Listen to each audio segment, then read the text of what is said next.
Imagine the life you want. It feels real, doesn't it? Yet the moment you face the effort required, your brain hits pause. You become a spectator to your own procrastination. Tomorrow will be different has become your mantra, a way to soothe your guilt.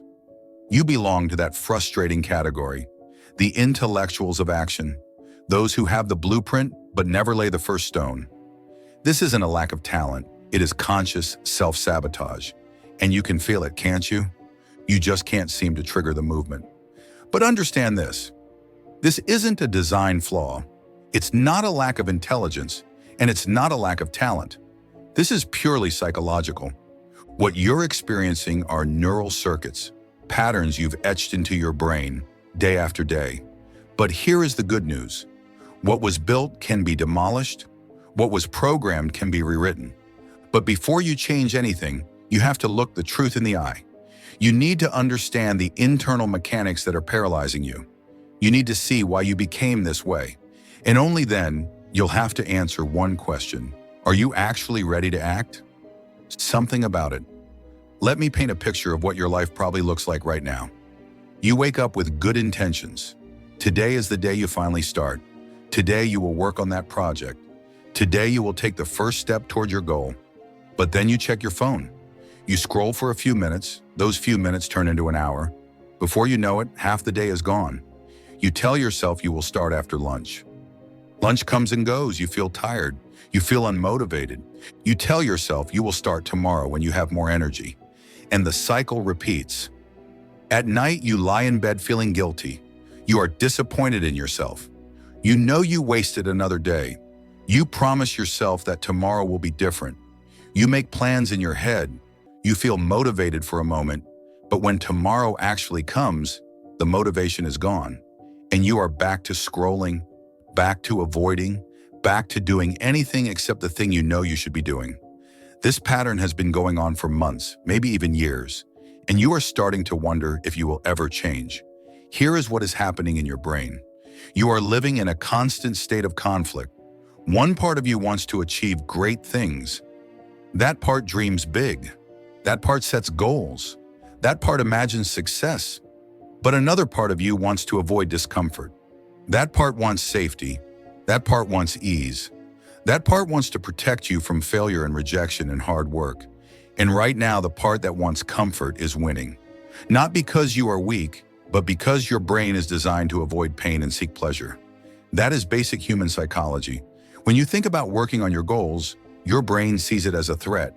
It sees effort. It sees uncertainty. It sees the possibility of failure. And your brain does not like any of those things, so it offers you an easier option. Scroll on your phone, watch videos, play games, do something that feels good right now. Your brain rewards you with a hit of dopamine.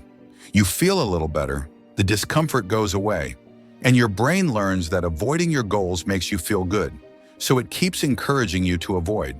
This is not laziness. This is survival mode. Your brain thinks it is protecting you. But here's the problem. While your brain is protecting you from short-term discomfort, it is also stealing your long-term happiness. Every day you avoid your goals, you are building a habit of avoidance. Every day you choose comfort over action, you are teaching your brain that your dreams do not matter. And every night when you lie in bed feeling guilty, you are reinforcing the belief that you are not good enough. You are creating a cycle that gets harder to break the longer it goes on. Let me tell you what you are probably thinking right now. You are thinking that you are just not disciplined enough. You are thinking that successful people have some special quality that you do not have. You are thinking that if you just had more motivation, everything would change. But that is not how it works. Motivation is until conditions are ideal, but perfect never comes. Ready never comes, ideal never comes. And while you are waiting, life is passing you by. Perfectionism is not about having high standards. Perfectionism is fear disguised as excellence. It is your brain giving you an excuse to never start. Because if you never start, you can never fail. Let me be honest with you about something. You are afraid. You are afraid that if you actually try and it does not work out, you will have to face the truth that maybe you are not as special as you thought. Maybe your ideas are not as good as they seemed. Maybe you are not capable of the things you dream about. That fear is paralyzing. It is easier to stay in the fantasy. It is easier to keep dreaming and planning and imagining without ever testing those dreams in the real world. Because as long as you do not try, you can still believe that you could succeed if you wanted to. But deep down, you know that belief is hollow. Here is what you need to understand. Failure is not the opposite of success. Inaction is the opposite of success. When you fail, you learn something. When you do nothing, you learn nothing. Every successful person you admire has failed more times than you have even tried. The difference is they kept moving. They took imperfect action. They started before they felt ready. They built momentum through consistency, not through motivation. And that is what you need to do. You need to stop waiting for the perfect moment and start creating momentum with the moment you have right now. So how do you actually break this cycle? How do you go from being someone who dreams to someone who does? It starts with accepting a hard truth. You are not going to feel like doing it. You are probably never going to wake up bursting with energy and excitement to work on hard things. That is not how the brain works. You are going to have to do it anyway. You are going to have to take action even when you do not feel like it, especially when you do not feel like it.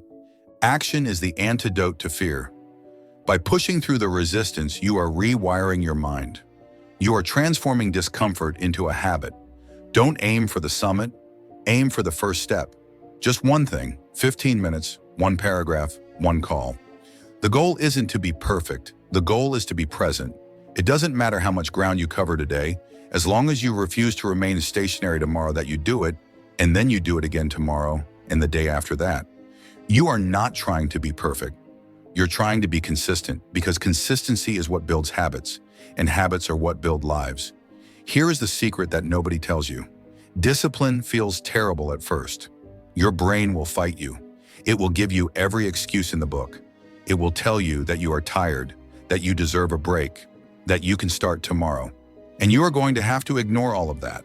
You are going to have to sit down and do the work even when every part of you wants to run away. But here is what happens after you do that a few times. It gets easier. Not easy, but easier. Your brain starts to realize that the discomfort is not going to kill you. It starts to adapt, and eventually the resistance gets quieter. You also need to change your environment. Your environment is controlling you more than you realize. If your phone is next to you, you are going to check it. If your workspace is messy, you are going to feel scattered. If you are surrounded by distractions, you are going to get distracted. This is not a willpower problem. This is a design problem. Successful people do not have more willpower than you. They have better systems. They remove temptations. They create spaces that make it easy to focus. They set up their lives so that the default action is the productive action. Turn off notifications. Put your phone in another room. Clean your desk. Set a specific time every day for focused work and protect that time like it is sacred. Tell people not to disturb you. Close unnecessary tabs. Remove everything that is not essential. Make it harder to be distracted than it is to focus. Your future self will thank you for this because every time you remove a distraction, you are removing a decision. And every decision you do not have to make is energy you can put toward your actual goals. Let me talk about something you might not want to hear. You need to stop consuming so much content. You are probably watching videos about success. You are reading articles about productivity. You are listening to podcasts about motivation. And all of that feels like progress. But it is not. It is another form of avoidance. It is your brain tricking you into thinking that learning is the same as doing. You do not need more information. You already know what you need to do. You need to stop learning and start executing. Close this video after it ends and go do one thing that moves you forward. Just one thing. Here is another hard truth. You need to accept that you are going to produce bad work at first. Your first attempt at anything is going to be terrible. That is normal. That is part of the process. Every expert was once a beginner. Every masterpiece started as a rough draft. You are not going to create something amazing on your first try, and that is okay. You are not trying to be great right now. You are trying to start. You are trying to build the habit of showing up. Quality comes later. Consistency comes first. Let me tell you what is going to happen when you start taking action. You are going to feel resistance. You're going to want to quit. You're going to have days where you fall back into old patterns. And that is okay. Progress is not a straight line. You're going to mess up. You're going to skip days. You are going to fail. People who succeed do not let one bad day turn into a bad week. They do not let one mistake become an excuse to give up. They acknowledge the setback. And above all, stop punishing yourself. Shame is not an engine. It's a brake. It doesn't drive you forward. It paralyzes you in the past. Replace judgment with self-compassion. Forgiving yourself isn't a weakness. It's a strategic act. It's about reclaiming the energy you're wasting on yesterday's regrets so you can finally build something today. Drop the weight. You need both hands free to build your future yourself off the hook. Forgiveness is about giving yourself permission to try again without carrying the weight of past failures. Here's what you need to remember. You are not lazy. Lazy is not who you are. Lazy is what you have been doing.